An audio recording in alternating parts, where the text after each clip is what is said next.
All right, starting with roll call. Brad Venman, and if anybody has anything to share during roll call, feel free. Yeah, I'm here and I don't. Thanks. Annie? Annie's here? I see her. Are you on mute, Connie? Oh, I'm here now. I'm here. Can you hear me? Yes. Oh, great. Okay. Thank you. Any updates? No, not since that wonderful. Oh, we've been following up with some of the Wayne County legislators on PFAS after that national meeting. Good. Daniel Brown? Dan's here. Nothing specific to report from our area. Thank you. Daniel Burlingame? Dave Wynn said he wasn't going to be able to join. Gail Mansowitz? Gail Dugan said he wasn't able to join. Jason Legowski? I am here. Really nothing to report, but there is a new site in Livingston County that's been reported, the Superior Sanitation site in Brighton, but I don't know much detail about it yet. Thank you. Joe?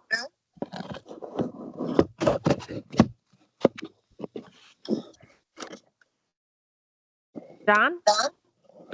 Yeah, John's here. Nothing to report from Ionia County. Okay, thank you.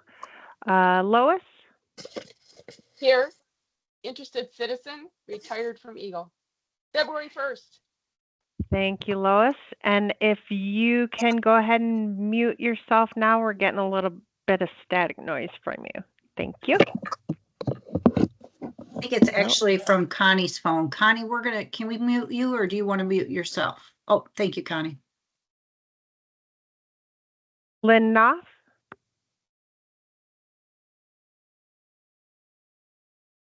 Lynn McIntosh? I'm here, and yeah, I would like to report briefly.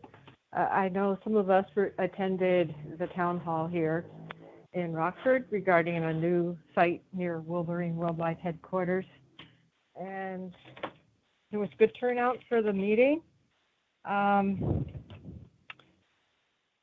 It's an ongoing concern. It's different than it was when it first came out in 2017 because at that point it was clearly Wolverine owned the property and it was clearly able to be tracked to Wolverine, and now we're playing this game where, we got to figure out a way to prove that Wolverine is actually the one who has caused this contamination of wells. And right now they're not paying for any of the testing. That's all because of Eagle. So it's a little bit harder, and I think people, because the numbers are lower, aren't quite as concerned. So trying to get the message out as we are able to about the EPA 4 part per trillion, to put it in context.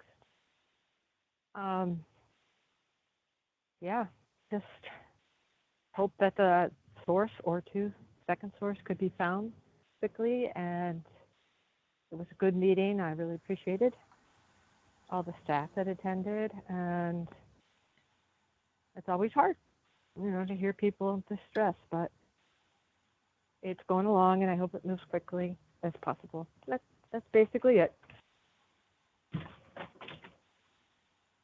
Thank you. Mary? Yes, I'm here, and I do have an update. On May 23rd, 2024, I did speak with Abby and Kelly regarding some areas of concern with water, not necessarily involving Eagle and MPART, and they did discuss it with several agency staff in Eagle. I did get a note back from Abby after I sent for an update, and they confirmed that stormwater runoff from the mobile home park should be addressed by Oakland County Water Resource Commissioner. And so I have sent that on to them. But that was not the only issues that we raised. And, you know, still would like further confirmation of some things, but thank you anyway. Take care. Thank you. Pam McQueer. Patty Baldwin is on vacation. Portia. I'm here and no updates. Thank you. Richard Burns.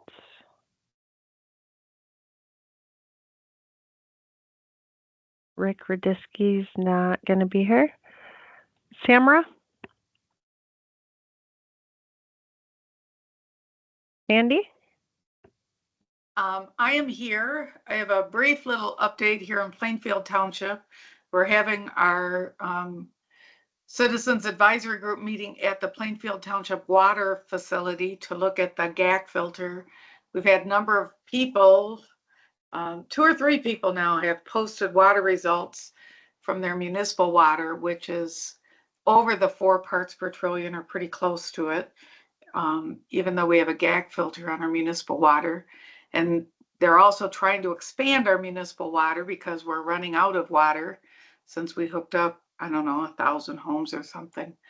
And we don't have a clean aquifer to be found. So I don't know what we're going to do for clean water up here. It's the ongoing battle. So that's my update. Thank you, Sandy. And Shalene let you know she wasn't going to be able to be here today. I did notice when I sent out the meeting materials, I got back an undeliverable for her. The email address I have is for Bay City. So I don't know if you have a different one for her that I should be using. If you could get that to me, I'd appreciate it. Yep, we'll do. Thank you. Stacy Taylor.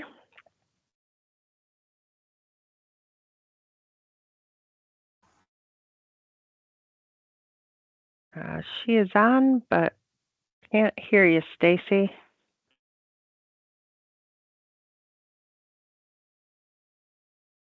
Reese Landrum. And Tony. Yeah, I'm here, and we have a restoration advisory board gathering with folks from the Air Force in Oscoda next Wednesday with a technical meeting the day before. Should be interesting for a whole bunch of reasons, but that's all I have to report. Thank you, Tony. Bill Barnett. Hey, good evening, everybody. Just a little update on our industrial park up here.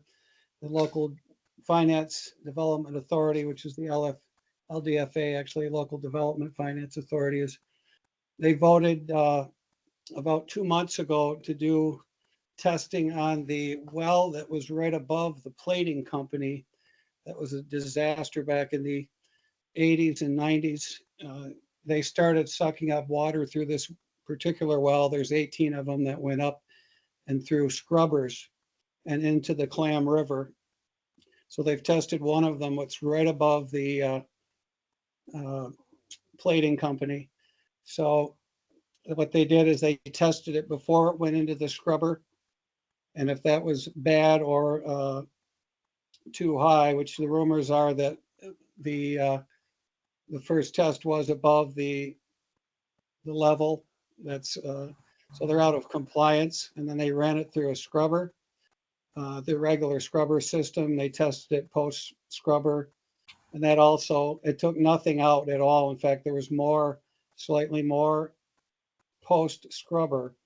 So this same well has been going for 28 years with the same scrubbing mechanics. I assume they're upgrading them and over those years, but even currently, PFAS was not reduced at all going through these scrubbers, which is scary because it was an entire plating company went up through this well into the Clam River for 28 years.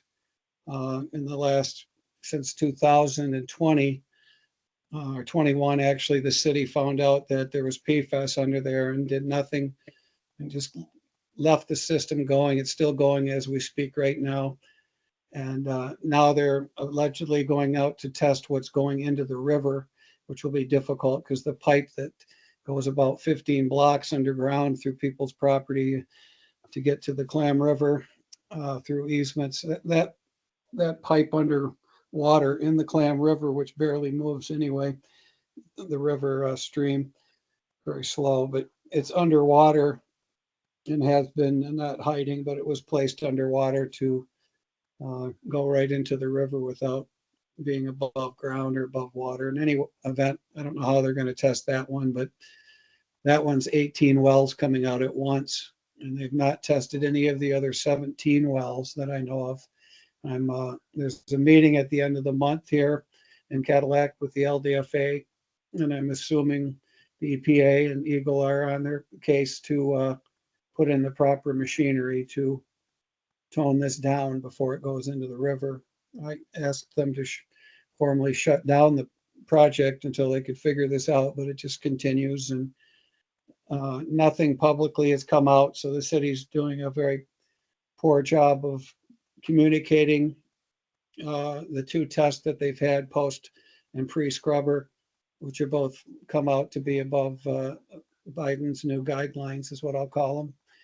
There's a plus for that guy. In any event, the LDFA has a meeting on the last Thursday of this month for 2 hours, and on that they have a closed session, which they've never done before to my knowledge, which leads me to believe they are going back to talk about legalities, liability, third-party liability, and the concerns that they found by finding out that their scrubbers aren't taking off anything.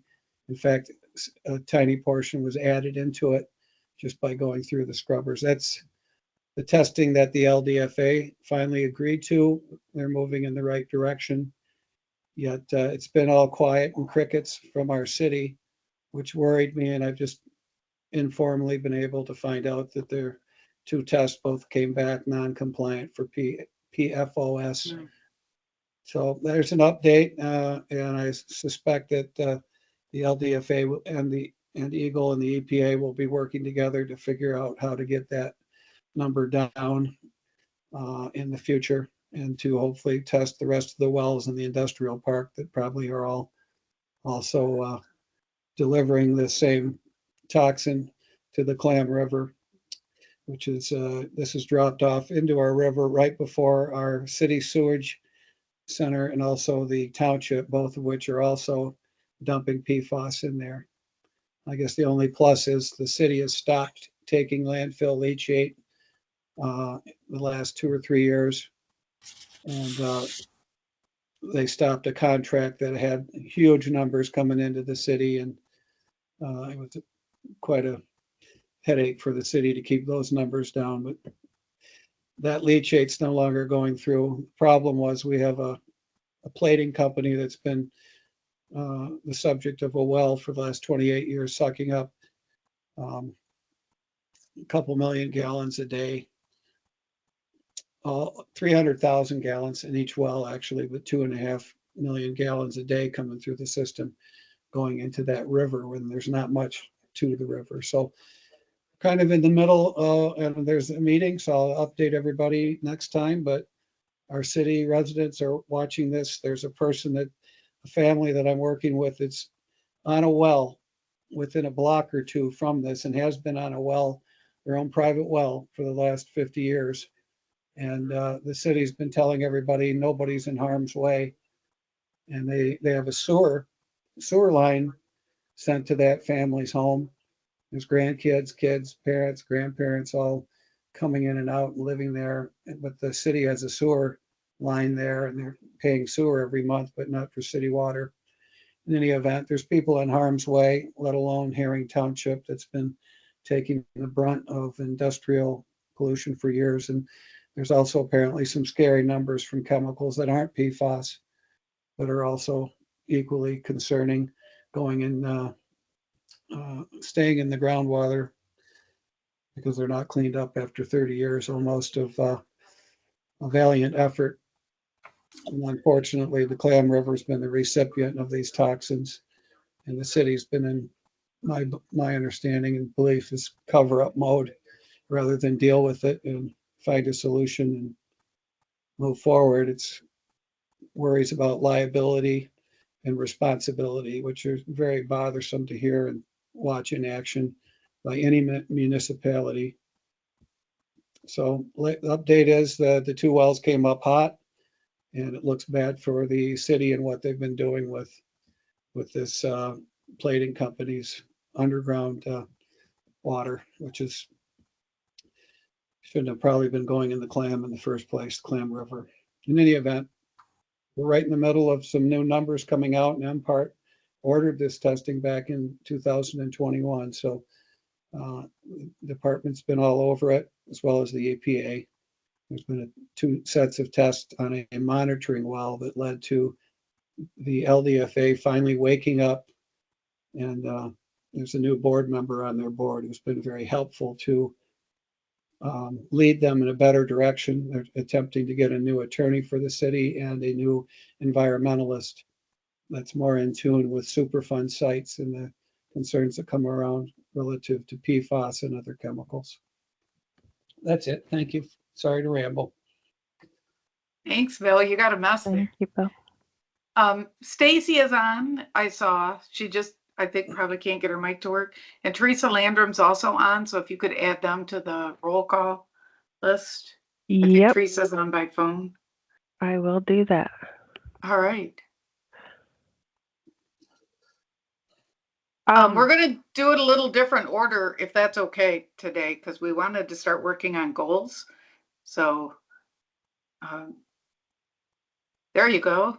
Abby, you want to tell us your updates?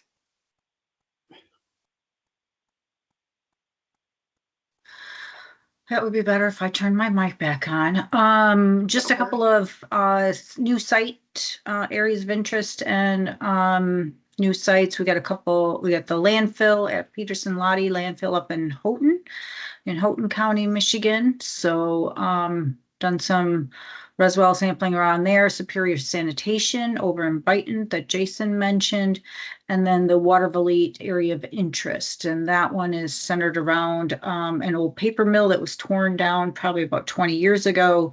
But we're still seeing what we think is some potential PFAS coming into the wastewater system that might be from that old paper mill.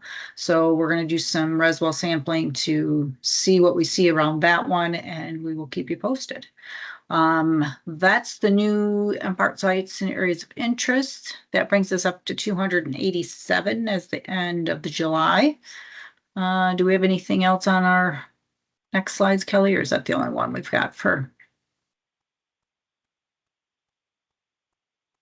Oh, yeah, my updates are going to be very short today, so we can. All right, can I jump in here really quick, because there were some updates posted like in the chat and stuff? Yes, go ahead. So if I could do, Stacy, I'm just going to read your update. I hope that's okay. Stacy says, I'm here. Microphone again won't work. I hate technology just like she does, I think. She says, that being said, we're failing to accomplish anything containment prevention nor stopping the spread. Why is Eagle failing to address valid concerns? And our state rep is taking on special interests in securing funds to secure this toxic site that involves a 6-inch chain link. It must be 6-foot chain link fence. And in fact, with the loss of trees and 100 more holes probably aren't improving much. So it sounds like Stacy is talking about what Mary was talking about, I'm assuming. Is that right, Mary? Yes, okay. Basically. Okay. Yeah. So thank you for sharing that, Stacy. And I guess if you could type it, I'll read it for you. I'll be your mouth here. Anything else on that, Mary? I didn't mean to cut you off. No, I'm okay. I do agree with Stacy though, that we would like to have a meeting. We have stated that multiple times, and I understand that they just did work, and I can see that they want to probably get the results of that, but it would still be helpful to have a meeting. Thank you. All right. And then the second thing was Teresa just texted me and said, US Steel has been purchased. The cleanup is underway at Bellinger Park, but they have left the majority of the pollution underneath and are just covering it over. So I guess that's the update there. If any of you were on the toxic tour we did of Detroit, that was an eye-opening and eye-burning experience all at the same time because the amount of toxic pollutants in the air there. So thank you, Teresa. If there's more that I need to say, I think you're on the phone here, Teresa. If you want to say more, feel free to jump on. So just wanted to make sure those updates were out there. Any other updates or anything? All right. So now take it away, Ian. I hope you're here. I'm here. Thanks, Sandy. Okay, thanks. All right, so we can go to the next slide. Thanks, Kelly. So I just wanted to share with the group. I had mentioned at our last meeting that I had hoped the COG would participate in our Michigan PFAS MCL stakeholder listening sessions. I'm happy to report that both Sandy and Rick have volunteered to represent the COG there during those meetings, and we're also glad to welcome Tony Spagnola and Daniel Brown as representatives of their own NGOs. So you are actually going to have, in effect, 4 representatives speaking on behalf of the COG. So thank you to all of you for taking time out of your schedules to join us. These sessions are going to be held, as you can see there, on August 30th at 10 a.m. and September 5th at 6 p.m. Can choose to attend in person or via Zoom. So these sessions will be in kind of two chunks, so to speak, maybe 2.5, let's say. The first thing we'll do during these sessions is present what we're calling our PFAS MCL concept. We'll go kind of point by point through what Michigan is thinking at this point in time our MCL might look like in light of what the EPA has put out there with the federal MCL. We're calling it a concept because these meetings are meant to give you all the opportunity to give us feedback on that concept prior to our finishing our draft rule to go into the formal rulemaking process. So we'll give you a concept, but we want to hear your thoughts on it. And we will be taking that back. Well, the rule writer will be there, but we'll be kind of putting our heads together and adjusting our approach in light of these comments. So that'll be part 1. Part 2, as you probably guessed, is going to be the listening session proper. So we'll run through, similar to what we did last time, a set of questions, kind of one by one per slide, asking the group to provide feedback, answers to those questions. There are 6 total for this particular round. Once that's done, we are planning on opening the floor for additional comments or questions from the stakeholders. So there'll be kind of a guided portion of the discussion, and then there will be an open forum. The sessions are scheduled to last 90 minutes. We will be there until those comments stop coming in. Okay, we'll facilitate that. That is it. I'd be happy to take any questions you all might have. Thank you. Questions, anyone, or comments, or? All right, Daniel, then Mary. Yeah, so I guess Lynn? Oh, hi. Can you hear? I have a question. Okay, I'll go for Daniel, then Mary, and then I'll call on you, Lynn, okay? Thank you. Yeah. Okay. Thanks. Yes. Yeah, so mine's real quick. It was just trying to clarify sort of the intent of 2 sessions is so with HRWC we're trying to sort out, do we want to send 2 people from HRWC for each of those sessions? Is it 1 each per session? Does it make sense to have organizations at both sessions? I guess I just kind of wanted to understand the intent of having 2 sessions and how you wanted that to align.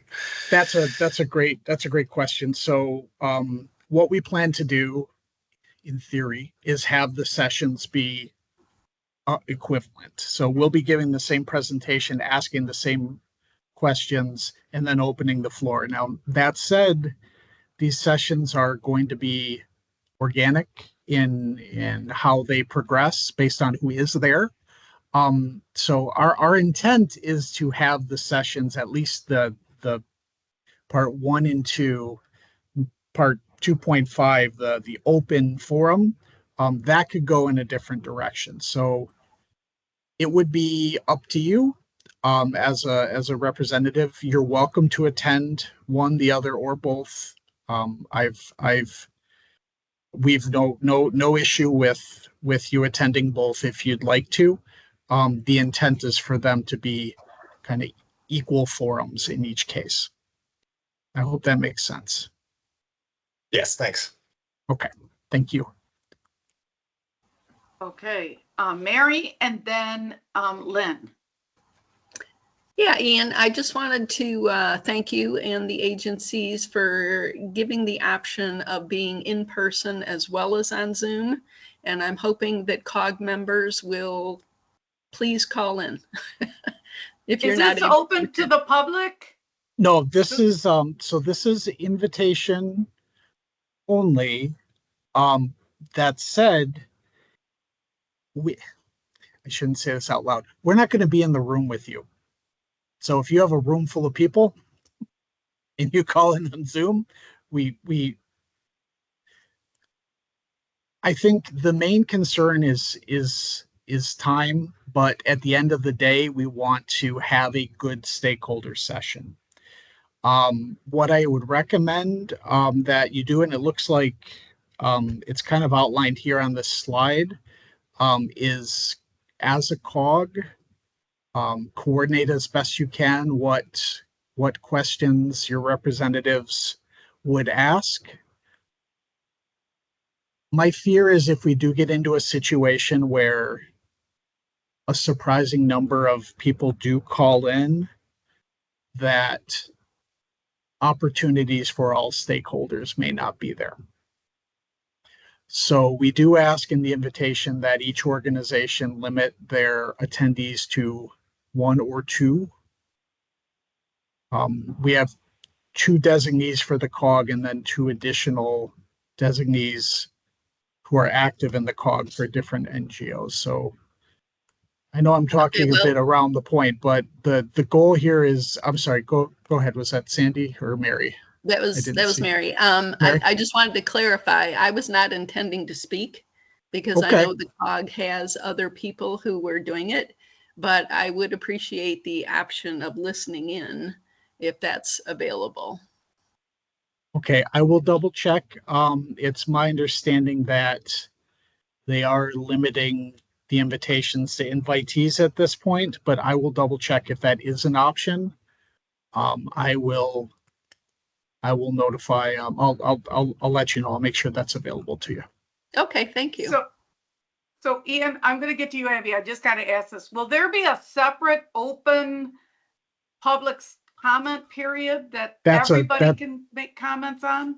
Thank you, Sandy. That's a great question, and I'm glad you asked it. So once formal rulemaking begins, there will be an open comment period. I can't remember the exact length, but I believe it's at least 30 days. It may be longer than that, but don't quote me on that. Last time we received about 3,500 written comments or email comments, and we held public meetings, which we will plan on doing at least one open forum for public comment, if not more. That will likely also have a an online component to it to facilitate more participation from across our state. So yes, this won't be. This is specifically a set of listening sessions to inform the draft rule. That draft rule, once formal rulemaking begins, will be what is receiving public comment and potentially being revised during formal rulemaking as well. Okay, so everybody will have a chance to offer input. That's correct. Just this is the first part, and then there will be the second part. Okay, Lynn, and then I think Abby, you had your hand up, but I may be wrong. But let's go to Lynn, since she's been so patient. Go ahead, Lynn. Thank you. Yes. Okay, so when you say stakeholders, do you have a percentage or a list of the other invitees? Yep. So It's always a curious term, you know. Sure. Our division maintains kind of a standard, I would call it a standard list of drinking water stakeholders, representing some different categories: health, public health, industry, environmental advocacy, and the fourth group is municipalities and public water supplies. The fifth group, because this is PFAS, the fifth group is the Citizens Advisory Workgroup. It kind of touches all of those in some way. You just represent the residents of our state. So we do have a standard list. I believe we sent out 42 invitations on this time around. So what would be the percentage of each of those groups?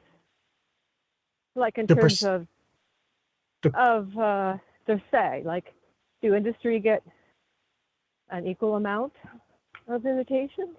I see what you're saying. Environmental advocacy, what is how is that divided?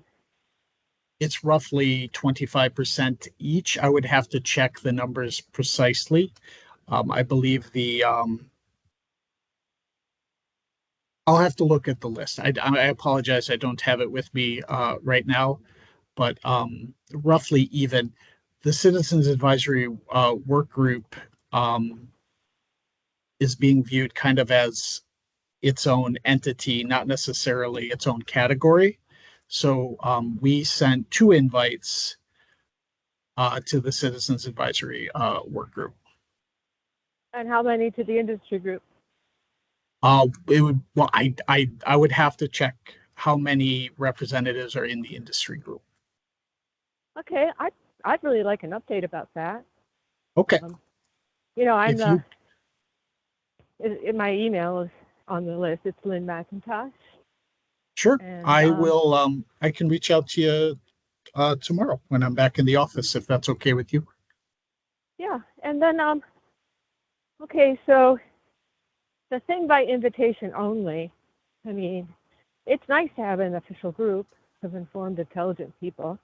So I appreciate your bringing forth the CAG, but you know, I represent a small, not even an official nonprofit group, the CCRR, and I know a lot about these sorts of issues, and I'm talking to people in the neighborhoods, numbers of them who've been affected by this drinking water crisis.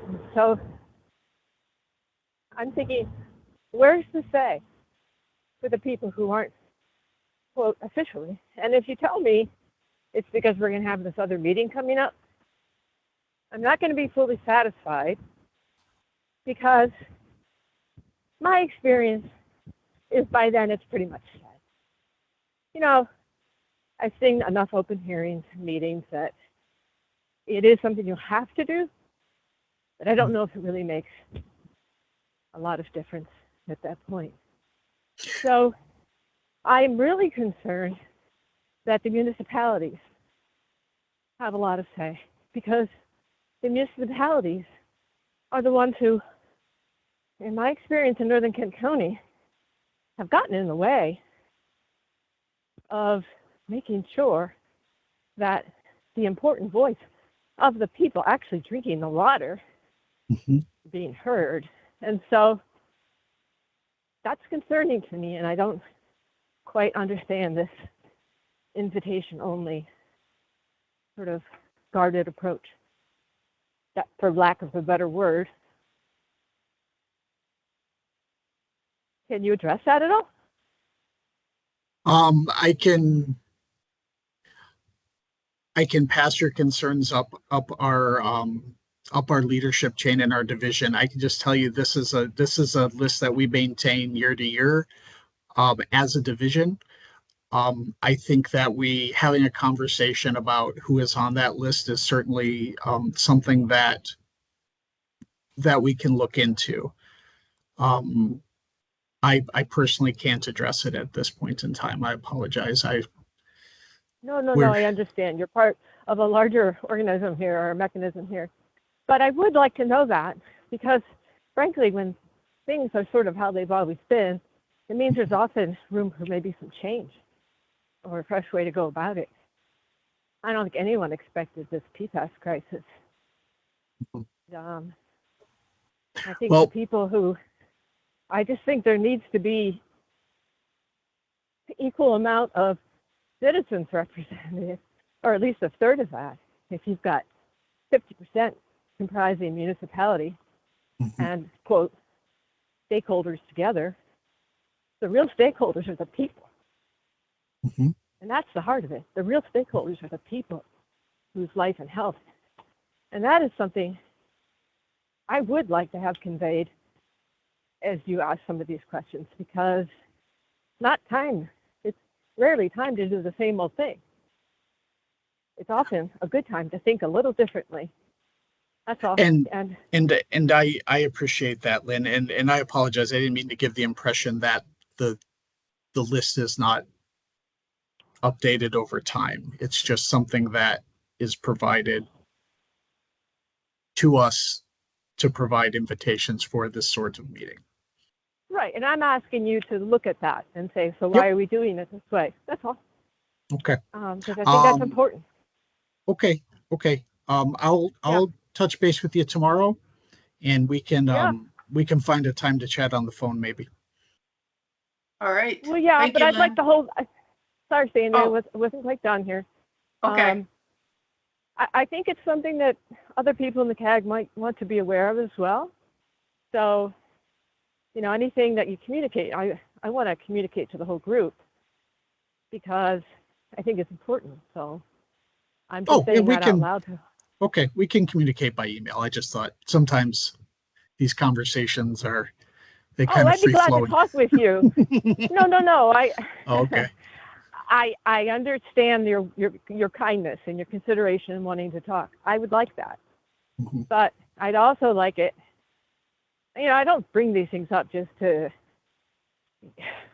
take up time in the COG meeting. I bring them up because they are at the heart of it for me. So it's important, and I'm hoping it's important to at least some of the other COG members as well. But you've been very, very nice in explaining everything. Nothing to do with that. Just want to know more, and now I'm done. Thank you, Lynn. Thank you, Lynn. Lois, and then Daniel. Hey, Lois. Thanks, Sandy. I guess following up to the prior speaker's concern, would we be hearing a summary at the September COG meeting about the conversations from August 30th and September 5th? Perhaps like high-level review of the topics, and then a summary of what was discussed. That might help some of us who aren't going to be able to attend this time around. I understand it's a progress. I've been through this with you, so I get it. And I was part of reviewing all of the comments long time ago when we were first starting this process. So I understand the process, but I'm just wondering if we can have another discussion on the September agenda about what you talked about, maybe some of the highlights of the comments from the various stakeholders. I would be happy to share that as soon as it's ready. I can tell you, Lois, that we'll be recording these sessions, and then we may be going back to memorialize them. And I'm guessing the next COG meeting is probably the second week of September. That may be a little tight, May so not be enough. I can at least plan to bring, like you said, a kind of a high level Yeah. recap, and perhaps Sandy and the others can help me with their interpretation of what they heard as well. But as far as a transcript, that will likely be available, or a summary of the comments, that will likely be available a little bit later. So it may be an October type of October. or Yeah. That's a lot of or work. I understand that. yeah. But that's a good, I get that's that. a really Thanks for good point, borrowing Lois. that. Yeah, we can communicate that back. Thanks. Thank you. All right, Daniel. Yeah, I think, good discussion, around invitees and lists. I think there's a bigger discussion to be had here, so I don't want to derail the conversation. Yeah, I do want to, just having been on the side of trying to organize stakeholder meetings and sort of capture a representative array of organizations and people involved in a limited number of spots. There is a calculus that goes into just who to invite to get that representative sample. And just to remind folks, like, many of the NGOs were also invited, HRWC was invited, and others were invited. So the industry folks, industry representing associations, will presumably be in the room, but there'll be other groups in there as well. What I do want to mention on this, and this is way beyond Ian or any of us, but I think it is worth considering in terms of having lists where we are engaging stakeholders on these types of issues year after year. What always gives me pause and cause for concern is when we have industry representatives, there's this inherent conflict of interest between profit and common good in those industry representatives.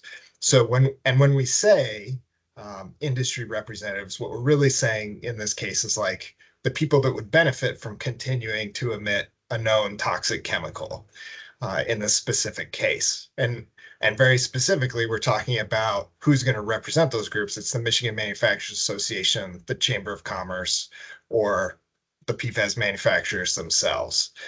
And to say then that, what I worry is that then we extrapolate that to say that they are representing sort of the commercial sector or the industrial sector, when in fact they are representing just a small wedge of the pie of Michigan's economy and commerce.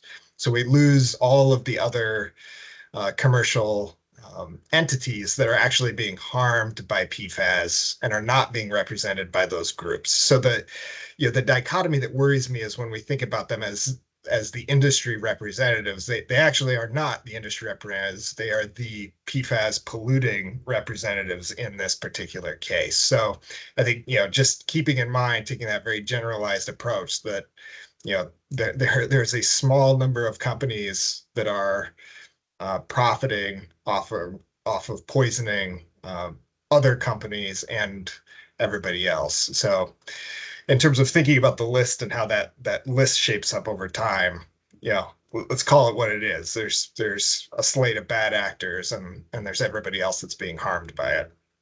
So I'll stop there. Was that Dan talking? I'm sorry. Yes, that was. Thank you for saying that. Yeah, so was that it, Dan? I didn't want to cut you off there. Yeah, that's it. I should stop talking so we get on to other stuff. Okay. So with this, first I want to thank everybody for chipping in when we sent out the email saying we need to nominate people. And so what we tried to do was find, frankly, spots that others that we know were going to represent us well, like Daniel and Tony in other ways. So I appreciate Ian helping us with that. I do think one of the things that would be helpful is for us as a COG to come up with a statement that we can read there on behalf of the citizens, like like Lynn said, we're here representing the citizens. If people could work on something, if we could get a small group to work on that so we could read that as a statement representing everybody. I think Daniel, when I spoke with him last week, also talked about the benefit of trying to see if we could put together an op-ed as well. And I think both of those would be really helpful. So I just want to throw that out there as an option. Do you need to speak before we go further, Abby, or do you want to? I just was going to touch on the last topic before you go on, I guess, if you're good with that. Okay. Okay.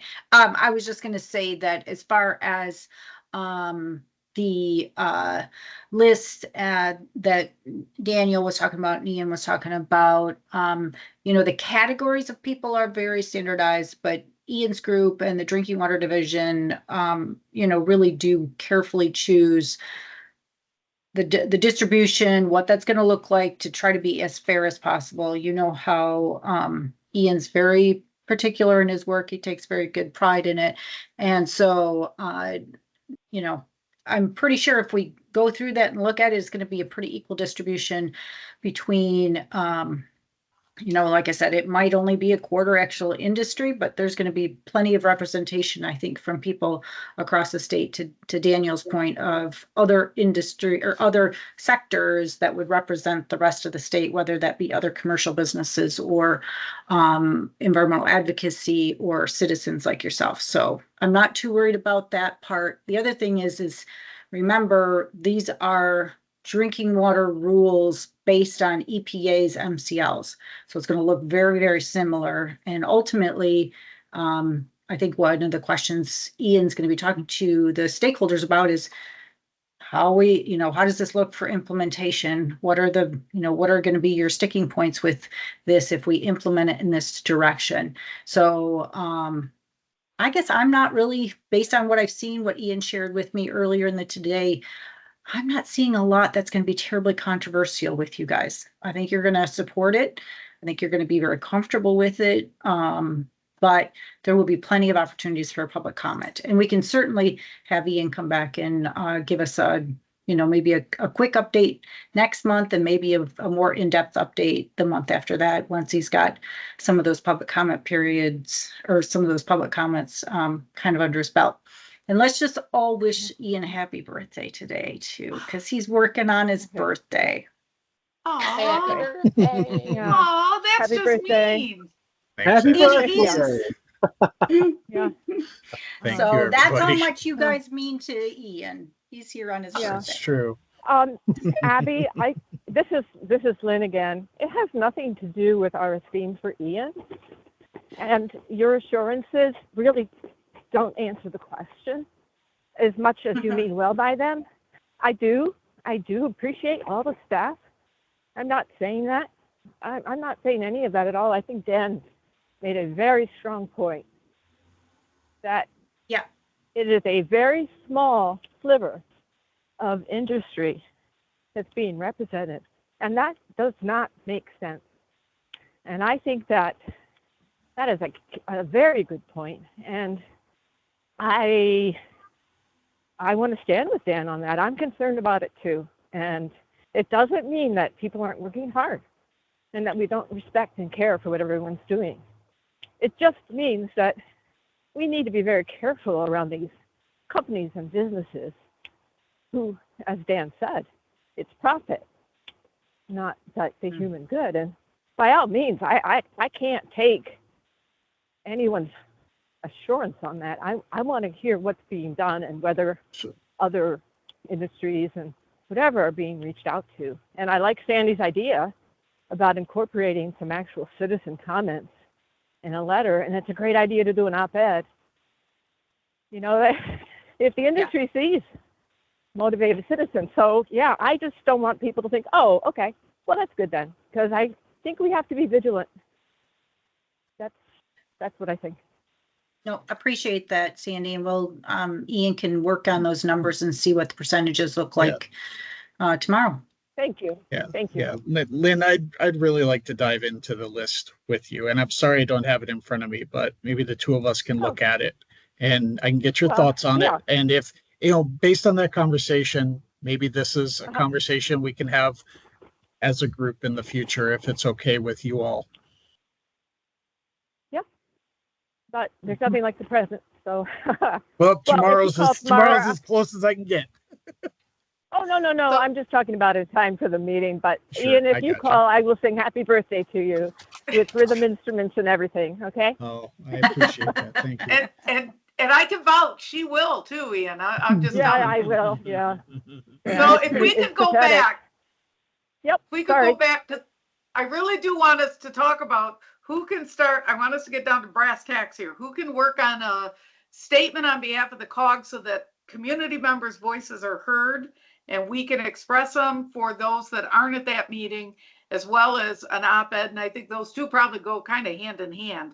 I have no idea how you get an op-ed in. As somebody who's talked to the media, I still don't know how you do it. So I'm looking to others for that. But is there a small group of people that could work on that? I know Rick Radisky did reach out when he couldn't come today and said he would be willing to work on that statement as well. Daniel, you got your hand up. Are you going to take this over for me? Well, I can help. So we've placed op-eds before from HRWC and other groups I've worked with. So I'm certainly comfortable helping out with this, drafting things up. The statement on behalf of the COG, I think, is that's a larger effort. That feels a little bit like it might need a little bit more time to me. But op-eds are pretty short, and I think we can probably pretty quickly come to some consensus on what we want that to basically say. We're talking 500 words pretty typically for an op-ed. So I'm happy to work on both of those. The timing is in my mind, so it feels like we should wait until after the meetings. I think to release anything. I want to. I don't want to presume anything before those meetings until we hear all the questions and see the plan and everything. So we can draft up some basic stuff ahead of that, but I don't think we should finalize it until after those meetings happen. So it sounds like we want to start with the public comments that would be read at the meeting on behalf of the COG. Yeah. So maybe I was And then misinterpreting after that meeting, work on the op-ed. So is there anybody who's willing to kind of gather things, or do people want to email me with your comments and we'll figure out a way to put in something? I just looking at how do we do this by August 30th? We have a deadline. Sandy, this is Yes. Lynn. I would be glad to kind of come alongside and contribute some comments that I've picked up from citizens and send them on in a paragraph of what I think might be. And Rick's a great editor. Patty Baldwin's not here, but I think Patty Baldwin could also be a big help with this All right, sort I of want to thing. make sure that's perfect. So let's work with Lynn. I want to make sure everybody's got a say in it. So east side of the state, middle of the state, all of us, UP. Lynn, can I make you the point person on this then, that people can email you with ideas and thoughts? Sure, they can email me. I'll kind of work, pass them on with Rick. He's perfect. He's good at distilling it all. So. Yep. All right. Okay. Any other ideas on ways to get other citizens in the state involved in this? Well, keep thinking then. I really do think our voices matter more in those public comment periods than what you may realize in talking with people. I know the rules are kind of set by then, but I really do think it does sway, especially when they hear a lot of voices come forward. So every vote matters. All right, next slide. I know we're at 7. So one of the things we've got to do is we've talked about setting goals. And so I think it's really important for us to do that. I have no idea how to facilitate this. But when Mary and Jason and I talked, one of the things we talked about was looking back at the last year.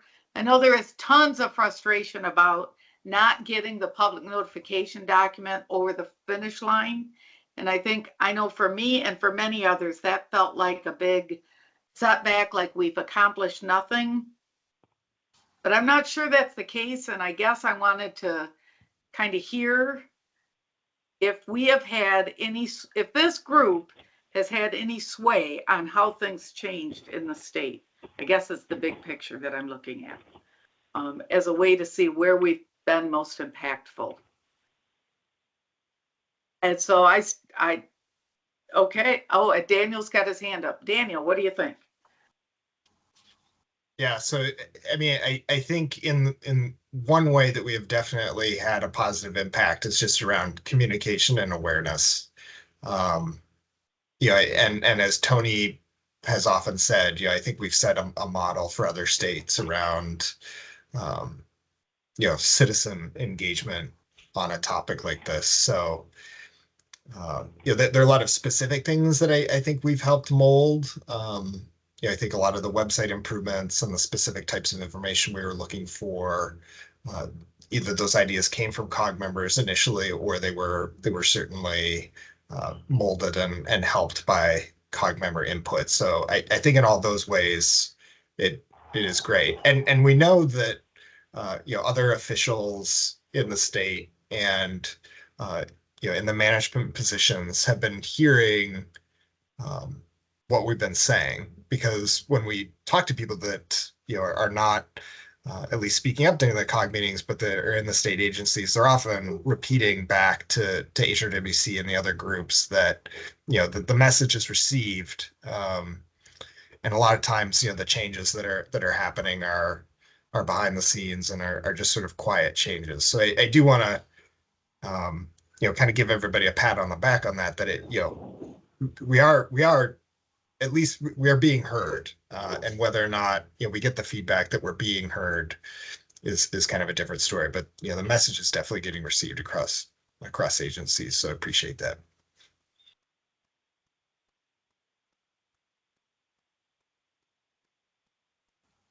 Okay, other things, and this is open to everybody. This is agencies. This is Abby, Kelly. Yeah, if you want, I can give you our perspective. Yes, please do. Because we went through, and Daniel's absolutely right. We sit here with you guys once a month, but we hear your voices in our head every day. Every day there's something else going, oh, what would the COG say about this? Oh, what would they ask us for here? How could we make this easier for them to get this information? That is constantly going through our heads. So we sat down and asked all of our agencies to describe to us the ripple effect influences that whether you've asked for it or not, whether or not we've actually even just talked about it on some of our meetings, but just that ripple effect that you guys have had on the things that we do, we say, how we present information has had over the last 4 or 5 years. So obviously website improvements is an easy one. Usually, we initially just had site tables that couldn't be sorted or really looked at. We combined the areas of interest with the MPART site things, so you could sort those all at once, added the site lead onto all of those, so you could actually find a name and a phone number for each site. We changed the format of the MPART site content, so it's not to let people know that we wouldn't necessarily get to be updating these as often as we wanted. So we've got a date on there, last updated such and such. So we're at least transparent about that. Searchable FAQs, small things. The GIS layers, I mean, that was all AJ's stuff, right? He wanted the GIS layers, which I thought was very excited about to do. But originally we just had the MPART dots on there. But we've added surface water data. We're up to, over 3,300 points of surface water data, fish data. We've added the public water supplies that Ian's been working on for a couple, 4 or 5 years now. And working on the new web page for the resources for residents to make sure it's easy for residents to actually find. And yet there's more. We got the resources for residents page. Thank you. We've revamped the MPART homepage a couple of times, trying to make it easy. Added a what's new, as well as you guys getting the weekly updates on all the MPART changes or to the updates that you get every single Monday in your inbox. The featured topics piece is on our webpage. Keep going, Kelly, because I know we've got like 4 slides. You guys don't even realize all the things. The big ones, besides the website, are obviously the process improvements we've made around precautionary residential well sampling. That was not a thing. And I know it seems like a basic thing that we take for granted now, but that was not a thing in the way we were doing investigations and or stepping off to do residential well sampling. So that is definitely because of this group and because of PFAS that's been implemented. So we've updated all of our communication coordination protocols. That's been evolving constantly, continuously working with site leads on the 287 sites that we've got. Additional source investigation. You guys have been asking, why we're getting hits in certain areas, whether that's fish sampling or, on our lakes and streams. So we're doing additional source investigation with your influence. And I think there's maybe 2 more slides, Kelly. Sorry, she's trying to do 2 things at once. And then Ian, I don't know, do you want to speak to these ones? You had added these into your slide deck as results of the COG's influence on drinking water division.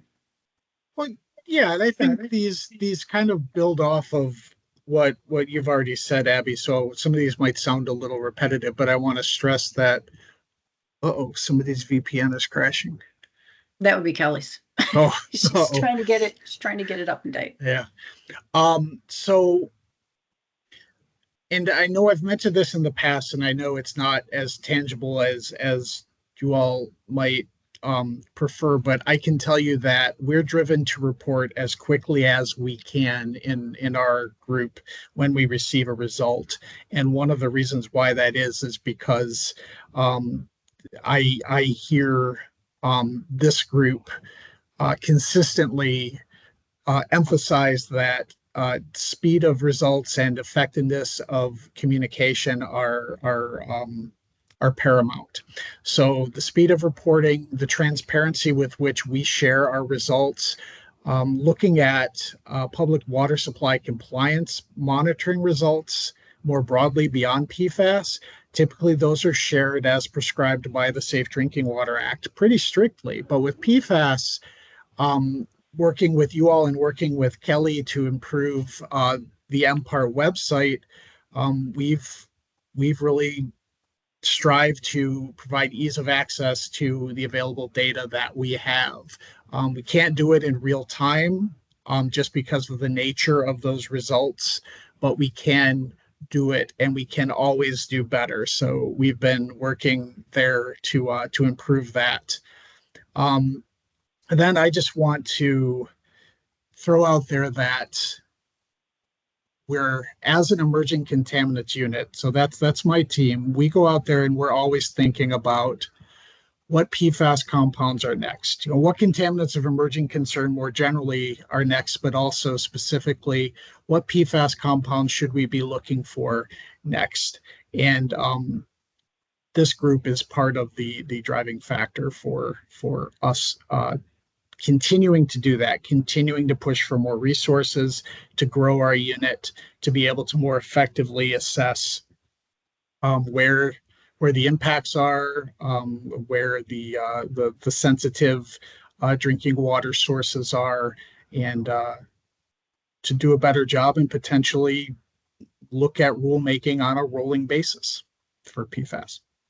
So thank you, Abby. Was there one more, Kelly? Yeah, and Jocelyn. I was going to let Jocelyn talk a little bit about this if I think she's still on the phone. Yep, I'm here. There's- Yeah, so for MDHHS, we have incorporated feedback from the COG on our webpage and stuff. That's something that we already have currently in development. And that's something that we have taken direct feedback on from some of the subcommittees on and have incorporated into that development.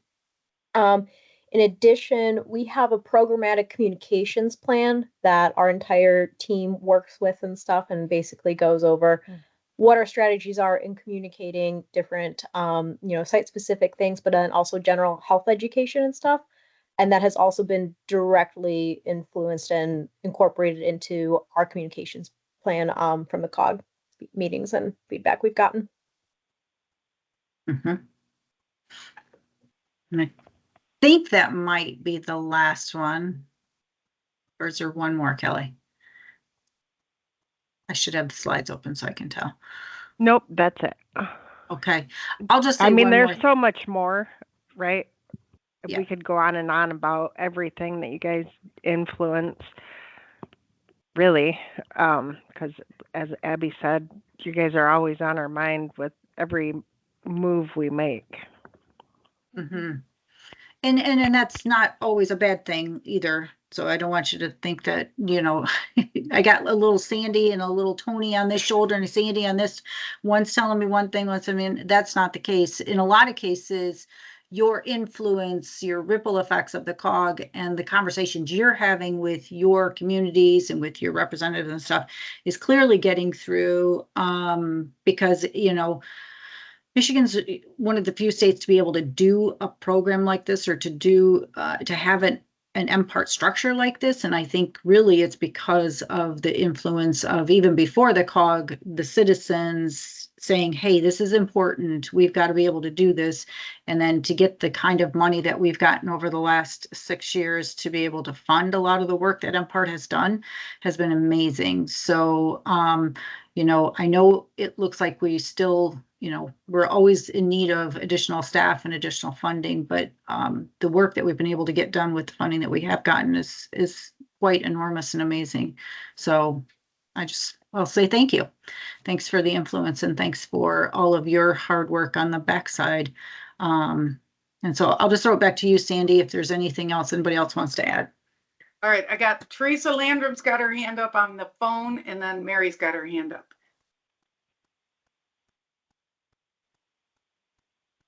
Thank you, Sandy.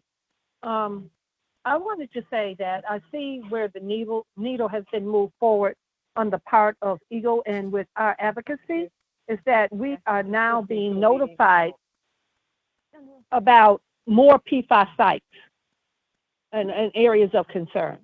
And I do have to agree with one of the previous speakers that, in my opinion, the snag comes that public notification is not being addressed properly, because as we hear more and more PFAS in water and more sites of in areas of concern, that kind of behooves me, because I think that we're in a state where we need to know immediately. So, some positive and a little negative there. I think that Eagle is doing a better job of identifying and making us aware of more PFAS sites and areas of concern. So that's all I had to say. Thank you. Thanks, Teresa. Mary. Yeah, I just wanted to echo the fact that I believe other members of the COG do appreciate individual staff at all agencies for their work, and considering the COG's feelings on that. I would like to express to Jocelyn Marzek appreciation for her efforts on reaching out to the COG on setting goals and that, and understand that she was not able. But even just having her input at the beginning was very helpful and very appreciated. Thank you. Yeah, and I will say, oh, were you saying something, Lynn? Yeah, I'll wait. I just don't know how to raise my hand when I'm on my little jitterbug phone. Sorry. That's all right. I'm noticing you blinking there.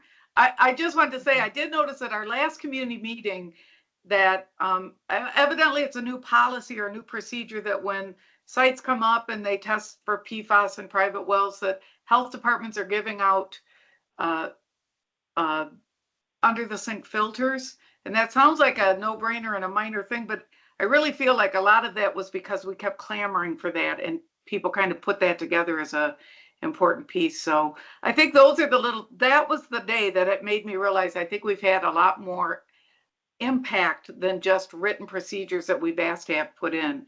I think our voices coming forward do really influence agencies and what they want to do. And I do have to giggle at the thought of people going to bed at night hearing all of our voices in their head. I can help you with that. That's what I do for a living. So you can call me if you have problems with that. But go ahead, Lynn. What about the Okay, thank voices you. that wake you up in the middle of the night? Oh, that's my voice right now. From the cog. I'll help you with that right now.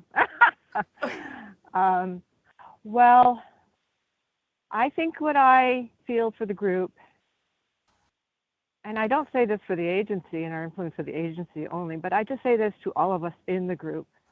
I think we have failed to do the main thing. I think I heard someone once said the main thing is to keep the main thing the main thing. And we dropped it. And when I knock on Carol Clayton's door, as I did 2 weeks ago, outside of the testing district, the investigation, like we've always said, just because I know she's close, I don't know who she is, so I don't want to give her a flyer. And I see the confusion and the concern on her face, rightly so.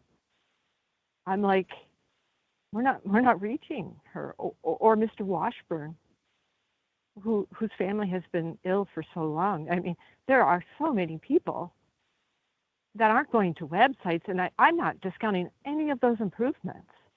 But why have we, as a CAG, and I'm talking to the members, why have we dropped it?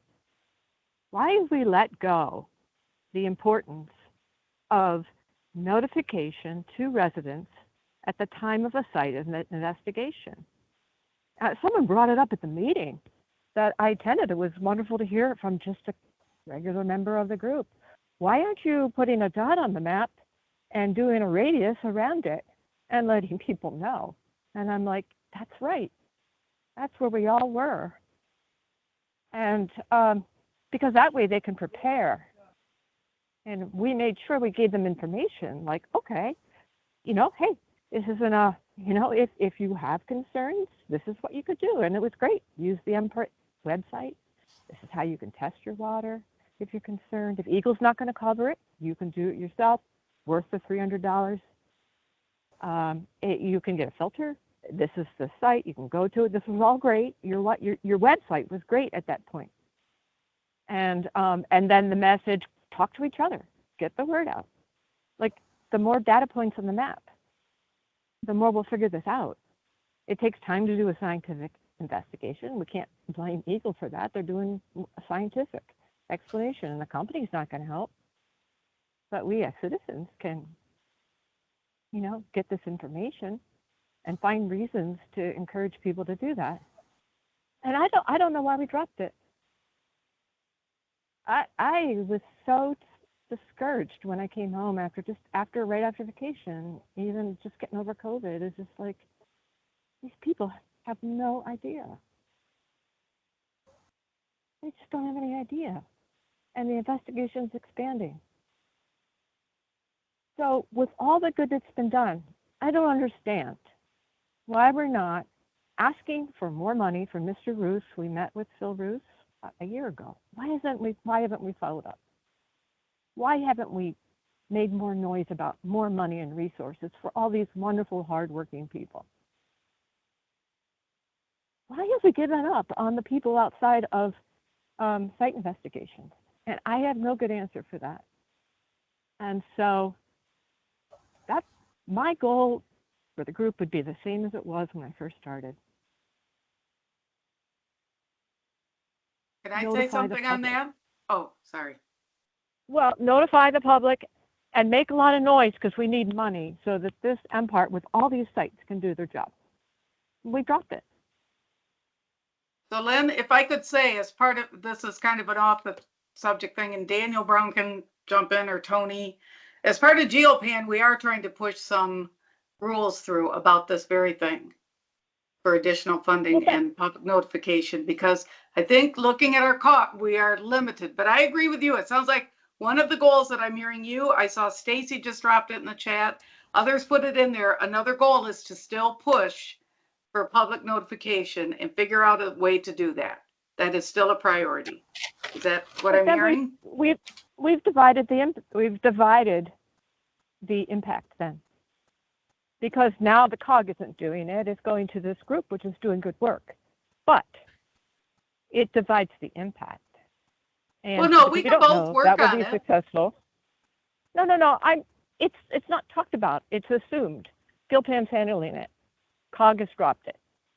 And I don't understand why that is, unless we all voted and agreed that we're going to drop it and let GilPan handle it, or another group. Because this was our goal. And people can stand together, and we stopped doing that somehow.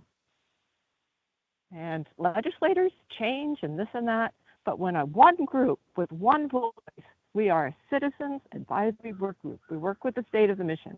When we're not uniting with that one voice and saying, no, this needs to happen, this needs to happen, it could be 2 years before the legislators make any sense of anything.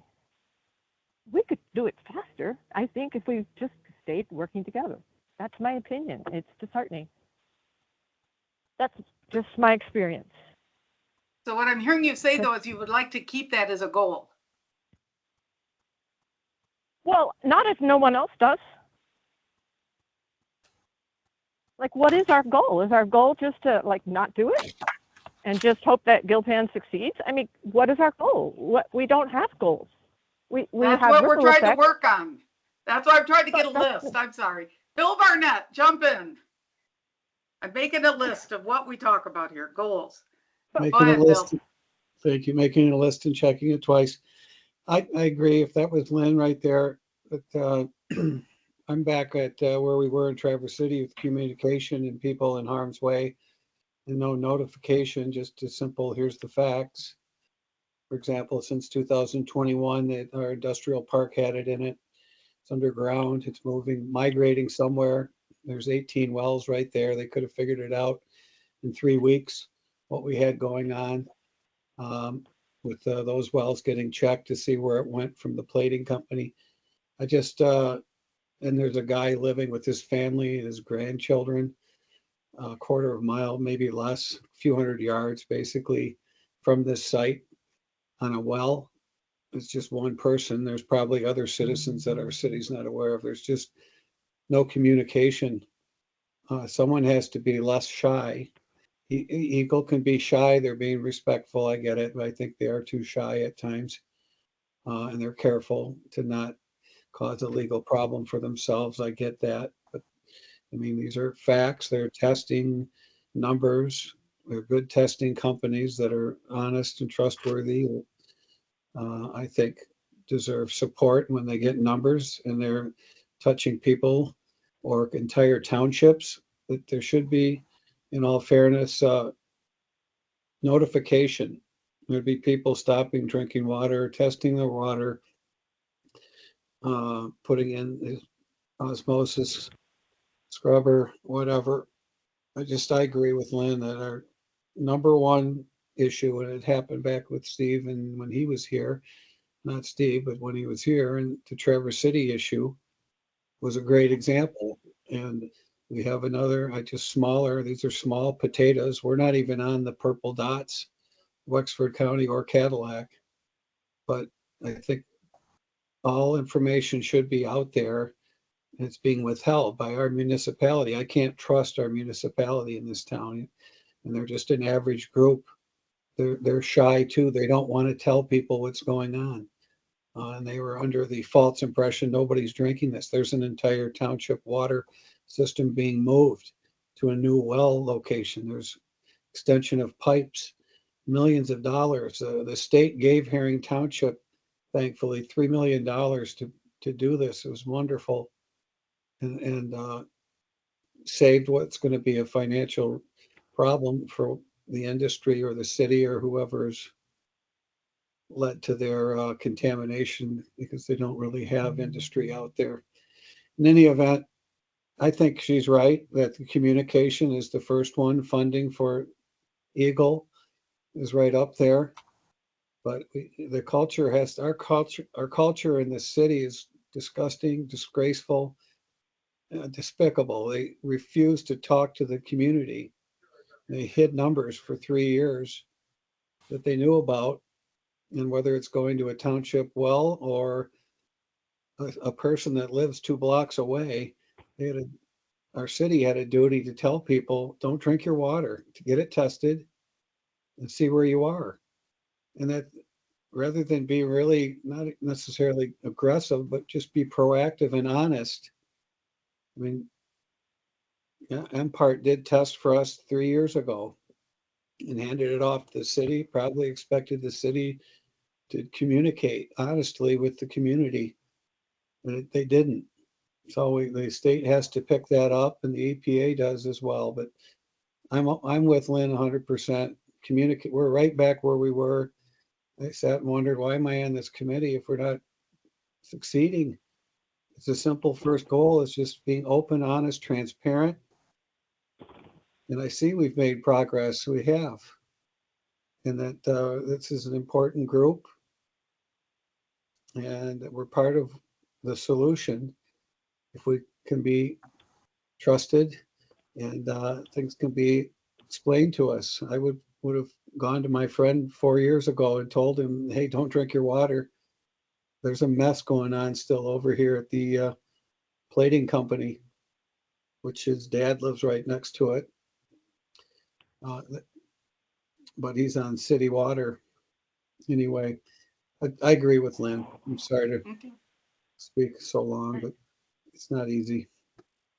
Bill, before you hang up, can you send us an email with the address of the home that you're worried about? I don't think we've heard about that. So if you can share that with us, we'll follow up on our end for tomorrow. Yep, he's on 8th Street. It's Anderson is his last name. And I've told the city probably 2 months ago, and they continue to have meetings telling people there's nobody on it. And they have a sewer line going to the guy's house. He pays a sewer bill every month. They know full well he's got water somehow. And he's dead set right in the middle where he shouldn't be, in an industrial area, just from, it's like a home that never moved while everything built around.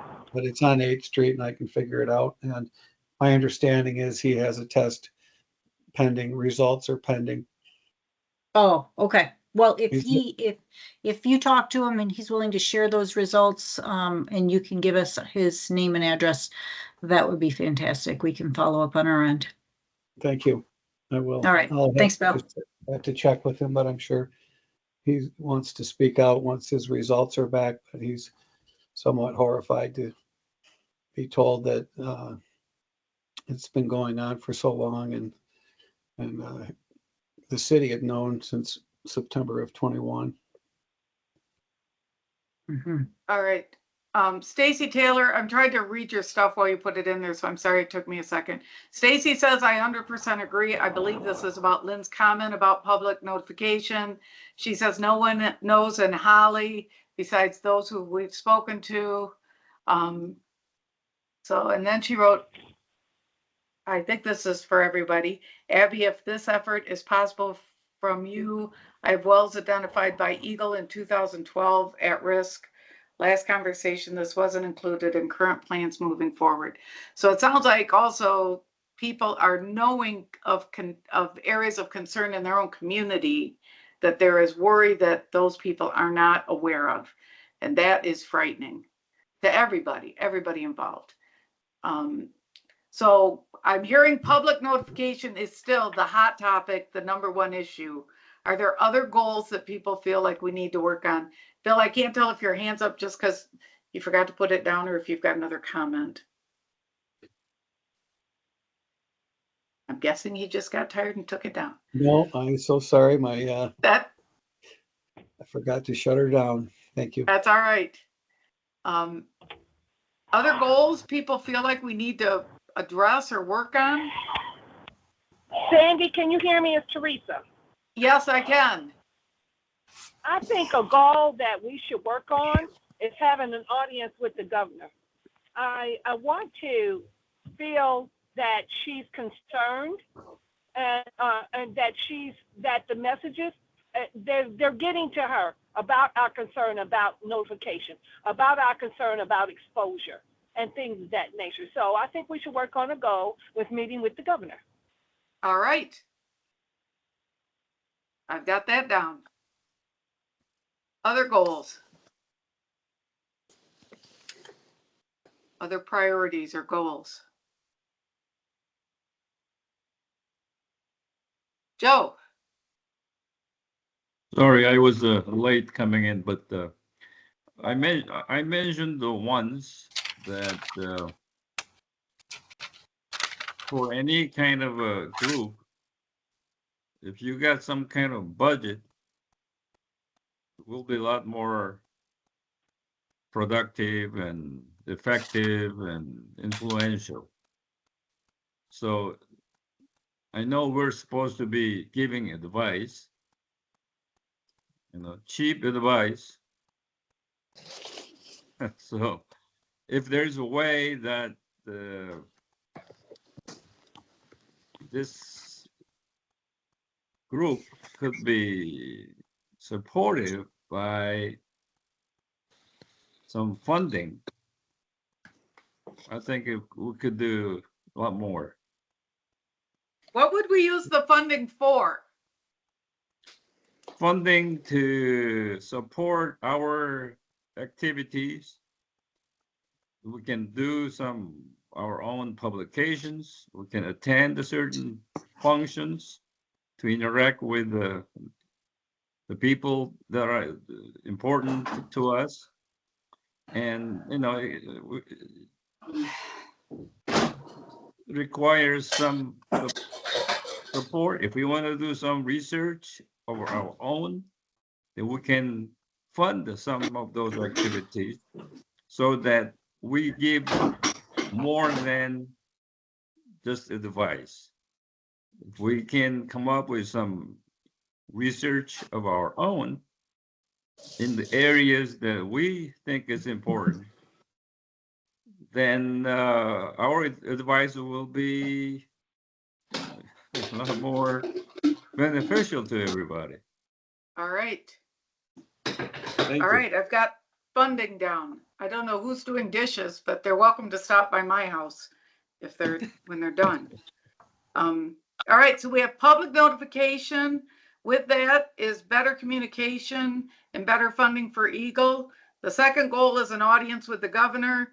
The third goal is funding, so we could do maybe our own publications or research.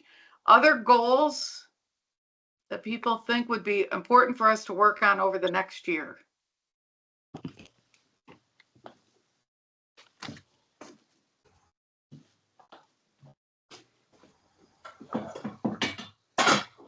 I think it's that's Connie your that's doing dishes.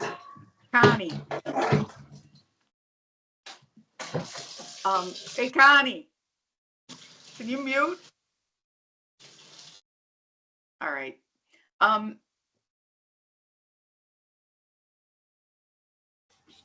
Any other goals people have? I can come up with a few here. Based on what we heard at the PFAS conference, there's several things that I'd like to learn more about, and then based on what we learned, communicate that out statewide. Yeah, I think the thing that has me worried, I think more than anything else at this point, is how industry PFAS manufacturers are essentially trying to scam the definition of PFAS to get PFAS used in other sectors and in new and exciting ways of getting PFAS into the environment.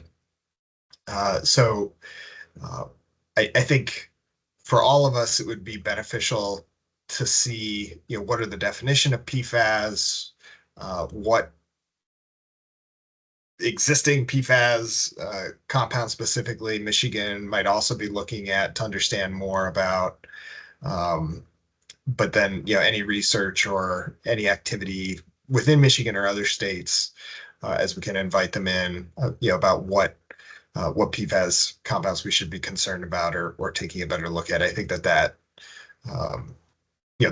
that's the next, I think, longer term frontier, is seeing how by attaching a few different atoms to a compound, you can get it to avoid the definition of being a PFAS compound, even if it's still just a PFAS with more attached to it, and you've still got a similarly toxic thing. So that understanding how that is playing out, I think, is important. And I think there's a lot that we can talk about in terms of communicating the definition of PFAS and what that actually means across state website and all the others. It's getting kind of silly at this point to say, there's more than 14,000 PFAS. I think we've got to start talking about, what that actually means and why. I think I'd like a one thing I'd really like to see is basically a registry within the state of a transparent registry of everybody that's using PFAS, or is disclosing that on a map. So where we know that, it's Tri-Bar has a permit to keep using PFAS. I'd like that in a very easy to view map so that residents know exactly which businesses are using PFAS and for what reason nearby. Do you mean like discharge permits? Like it could come from discharge permits, or other usage permits. Yeah.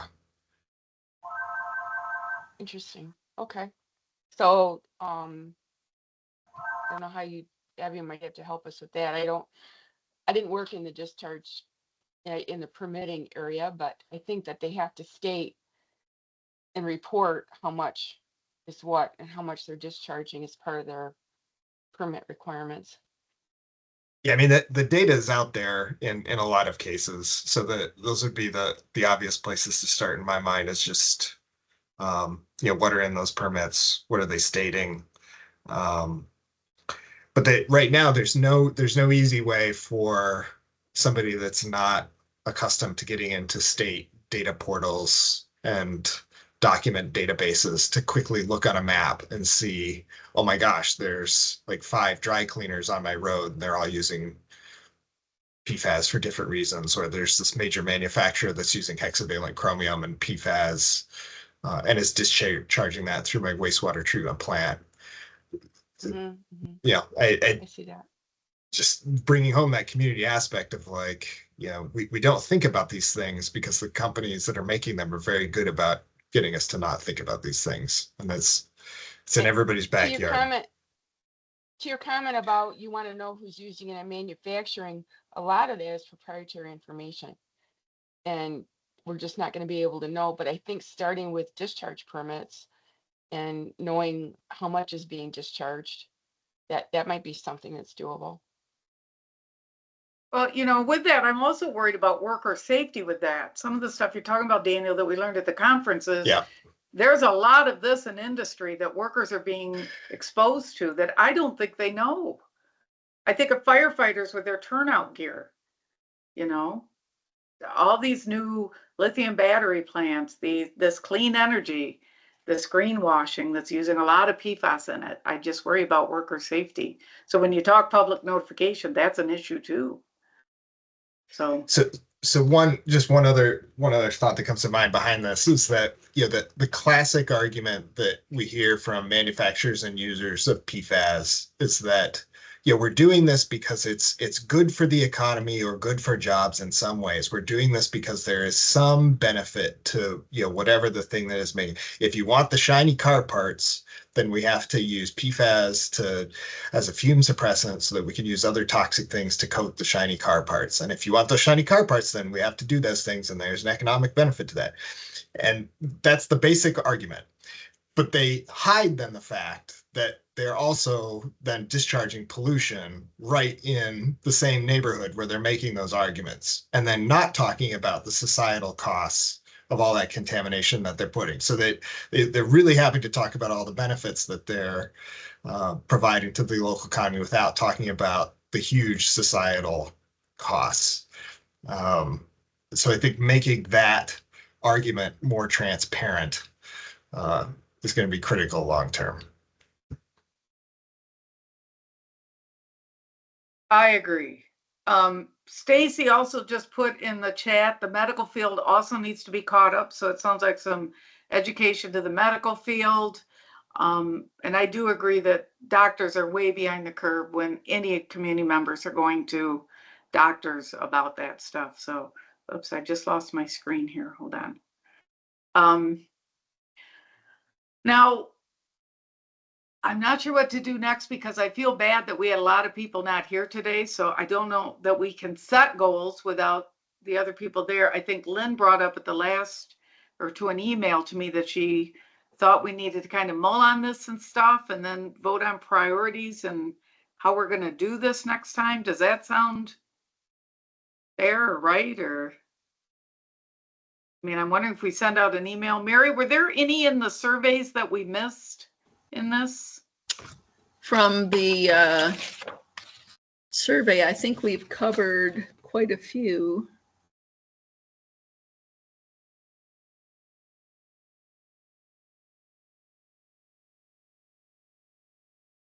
Increased membership across the state. We have not really touched on that.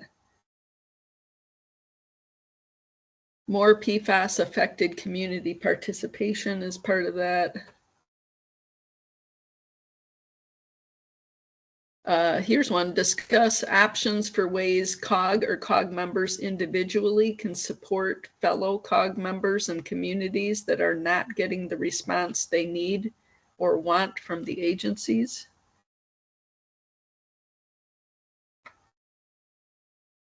I'm writing as fast as I can. Yeah. Actually, this was in the document I had sent you previously. Okay, That, so one other thing, develop implementable policy recommendations.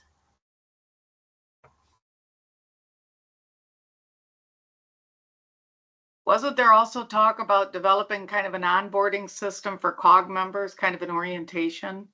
But not as far as goals. That was in the membership portion of the survey. Okay. All right. So I wonder about writing this up in an email, which will now be pretty long because we have like 10 different goal areas we thought of, with maybe a brief description. So maybe those of you that spoke on each of those can jump in and give a description, and then sending that out to people so we can think about it, mull it over, discuss it at the next meeting as well. I believe at the next meeting there was talk that Phil Roos is going to come to the meeting. Is that right, Abby?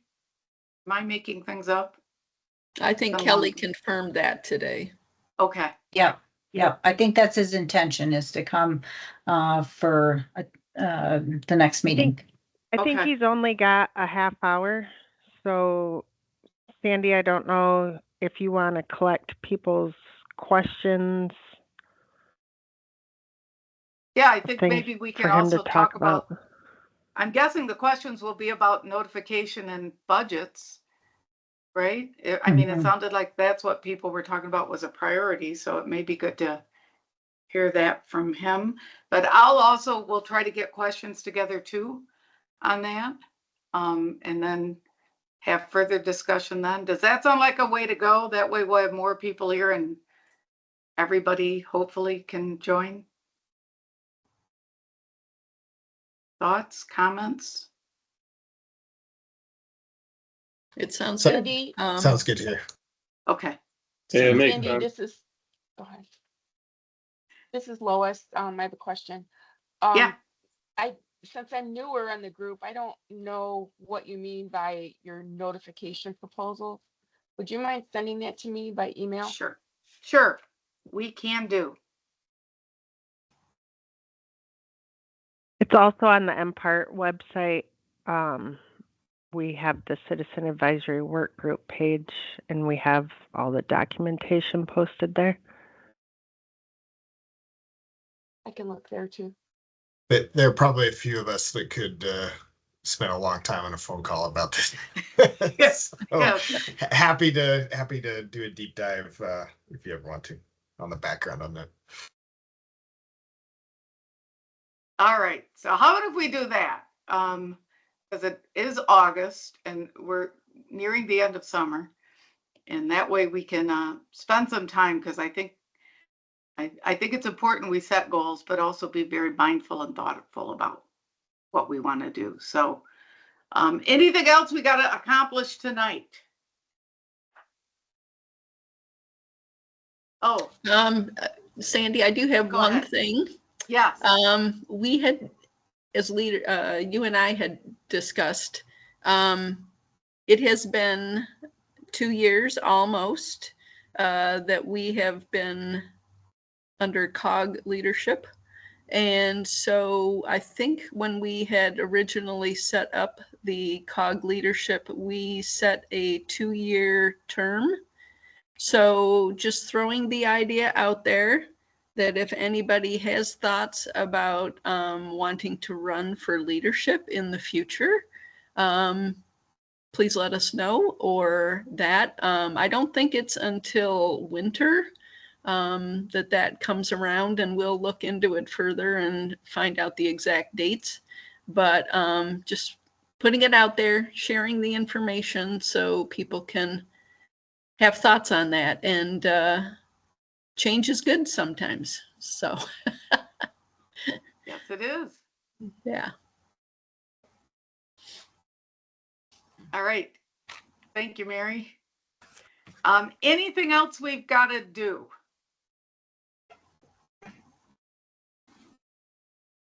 Well, then, Abby, if you don't have anything else, I vote we let people have the last 15 minutes to themselves. Yeah. Oh, go ahead. Yeah, did we have anything from subcommittees, or did we meet with subcommittees today, Kelly? Mary? We did. Anybody We have- had the web review subcommittee and then the engaging the public. Oh, And- all right. Well, give those updates. I'm sorry. Well, for the web review subcommittee, we actually continued our discussion of how we were proposing to link some of the well location and database information to the COG website, or the resident information web portion of the COG website. We're still working on that.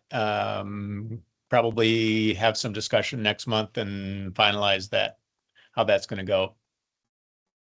I think Kelly was going to be talking to the Eagles web committee and get some ideas that we might not have foreseen. So that's actually more than just a residential well page. It's GIS tools, the different tools that are available to find PFAS information. So Eagle doesn't work out of one database. Water Resource Division works out of MyEnviro. RRD works out of RIDE. Just kind of putting together a brief summary of where residents can find additional PFAS information that might not be on our website and where they could expect to find it. much better said. Thank you.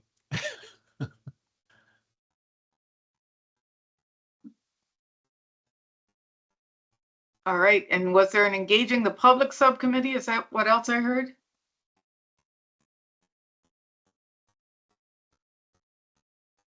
There was.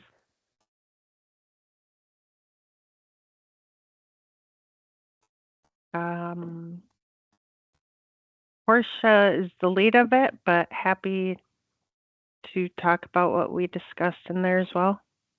All right. For sure. Kelly or? Kelly, do you want me to take it or? I can handle it. Okay. I think.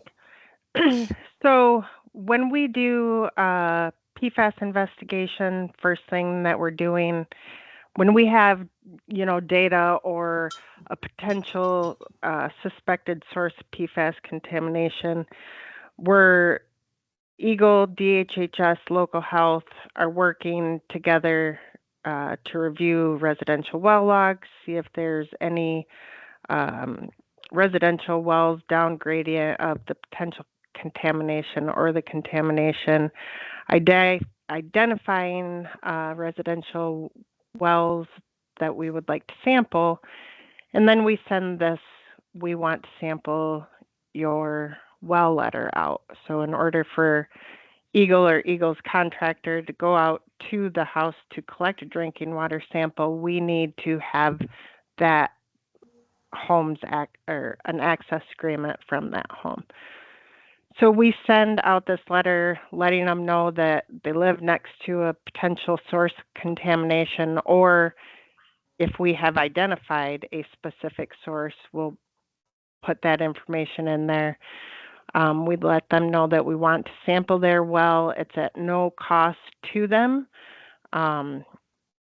We, give them a couple easy options to get us the access agreement back to us. We let them know we don't even have to come into their house to sample. We just need their permission.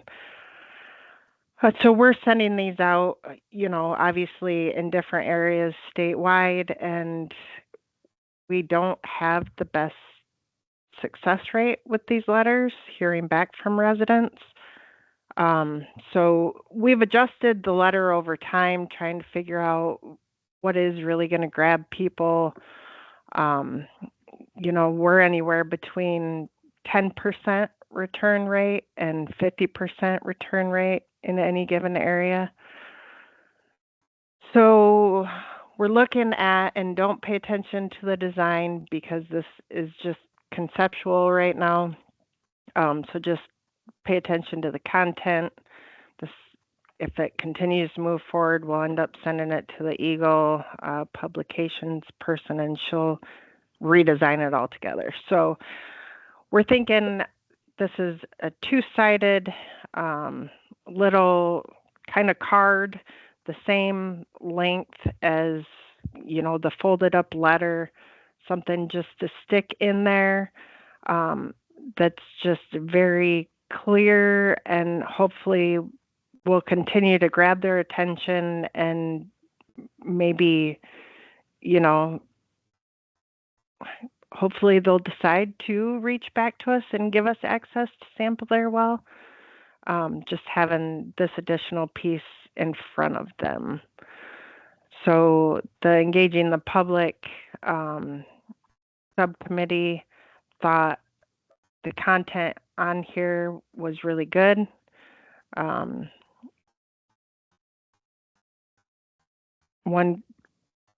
Someone commented about maybe not potentially caring for this sentence on here.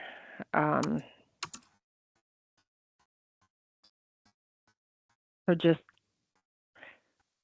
an additional thing, and any initial feedback from you guys? Initial thoughts on this? Why didn't they like that one sentence? I forgot was it Mary or? Yeah, when I looked at it, I just thought there might be something, I don't know, more informational wise to put in there. But Lynn, when she saw it and commented on it, she felt that is exactly what she shares with people, is that you cannot see it, smell it, or taste it in your drinking water. So yeah, I'm fine with it. Yeah, I agree. I think that's people's misconception. I think sadly they think of Flint and the lead and, seeing bad water, and they don't understand that that's not PFAS. So So you'd like feedback on the letter and these things to figure out ways that we can get more response from people. Is that what you're looking for, Kelly? Well, we were just, I can work with the engaging the public subcommittee more on, different ideas for us to adjust our letter, and they gave me some to take back, to Abby and the MPART team.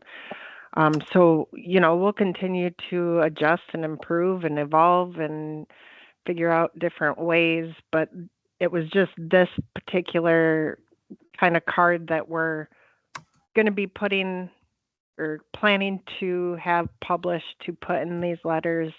Just wanted this group's initial reaction: yay, like it, no, hate it. We did show it to, a certain group of staff today, and one of them didn't like it at all. So we said, well, let's just see what the citizens have to say. Mm-hmm. Feedback to anybody? Anybody else got thoughts? Lynn's got her hand up. Oh, Lynn. Yep, here I am on my iPad now. I think it's just a great idea. It's simple. And I just appreciate your getting this idea going. So thank you, Kelly, and anyone else who's given feedback on it. So, well, I think for me. Yeah, Lynn, and if you guys have got other ideas, we're just, we're trying to figure out how to reach people so that they will actually let us sample their wells. 10%, 30%, 40% success rate is terrible. And I have the same, if it's any help, I have the exact same problem in mental health getting consents for treatment. Really? Exact same. Yes. Nobody gets more than 40% when you mail stuff out. So how do we make it look more appealing so it doesn't look like junk mail, first of all, or it doesn't look like some sort of legal summons that they don't want to open for other reasons? How do you make it look like it's something that's actually worth their while? Like, do you put not junk mail across the top? Yeah, or do you put it on a postcard so that they don't actually open it? They have to basically flip it over and say, we're offering free testing for this. Would you like to agree, scan the QR code and come get our form? Lynn still got her hand up. I'd say I think sadly calling them is going to be more effective than a letter. But Lynn, what do you think? Well, you could also print something on the back of the envelope that would get their attention, something like about the PFAS in your drinking water.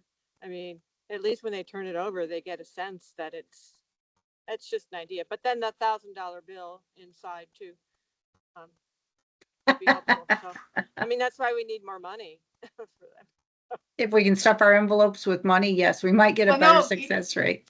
You say that every sixth person that responds is going to get a gift card to somewhere, and then it does help to have a little incentive sometimes. You could, I know what you're saying, Sandy. Yeah. Okay. But anyway, it's hard. But I think this is a really good start. I do too. I think the letter was too. I think the letter was too vague about the health issues. Yeah. There's got to be a balance. You don't want to give them too much, but you don't want to give them too little. But it's really a good idea. Yeah. Okay.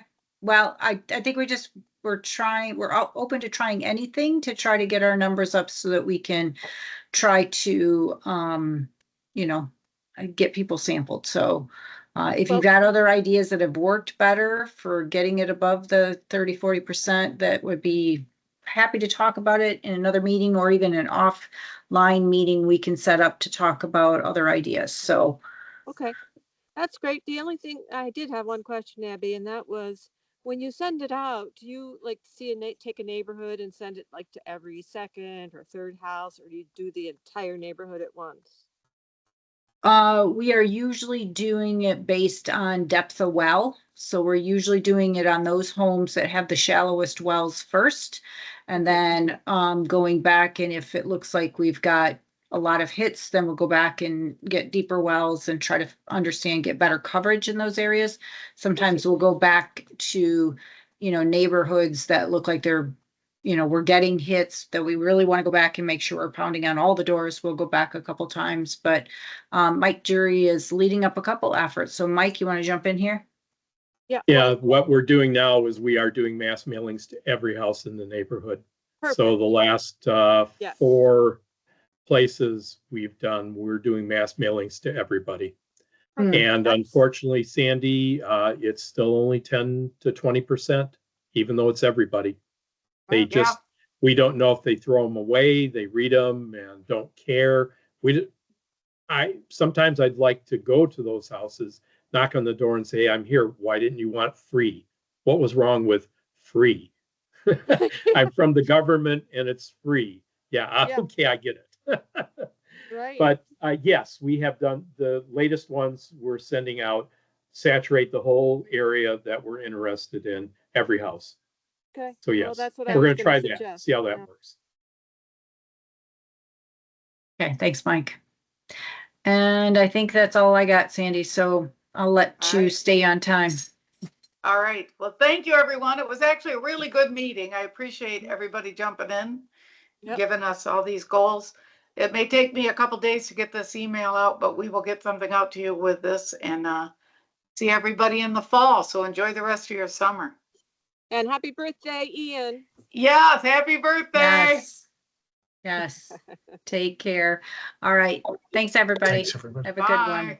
Bye. Happy birthday, Ian. Thank you. Thanks all.